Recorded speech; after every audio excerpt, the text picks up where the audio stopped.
பழனி தண்டாயுதபாணி சாமி கோயிலில் தைப்பூச திருவிழா கொடியேற்றத்துடன் தொடங்கியிருக்கிறது. இது பற்றிய விவரங்களை தருவதற்காக நம்முடைய இந்த நேரத்திற்கான தலைப்புச் செய்திகளை பார்க்கலாம்.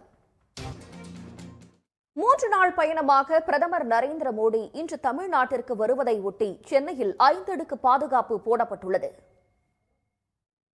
சேலம் பெரியார் பல்கலைக்கழகத்தில் தணிக்கை குழு நடத்திய ஆய்வில் முறைகேடு நடந்ததற்கான ஆவணங்கள் சிக்கியிருப்பது பரபரப்பை ஏற்படுத்தியுள்ளது.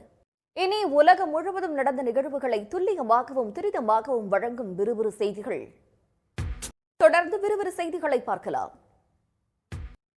கொடைக்கானலில் நிலவும் குளிர்ந்த சீதோஷ்ண நிலையால் அரிய பறவை இனங்கள் அதிக அளவில் தென்பட தொடங்கியிருப்பதால் பறவைகள் கணக்கெடுப்பு நடத்தி அரசு பதிவேட்டில் பதிவு செய்ய பறவை இன ஆர்வலர்கள் கோரிக்கை விடுத்திருக்கிறார்கள்.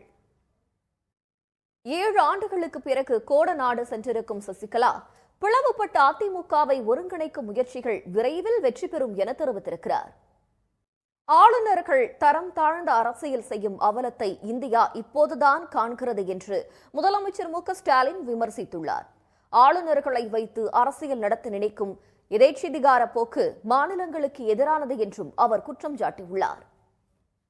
அண்மை செய்திகளுக்கு தொடர்ந்து இணைந்திருங்கள் சன் நியூஸ் தொலைக்காட்சியுடன்.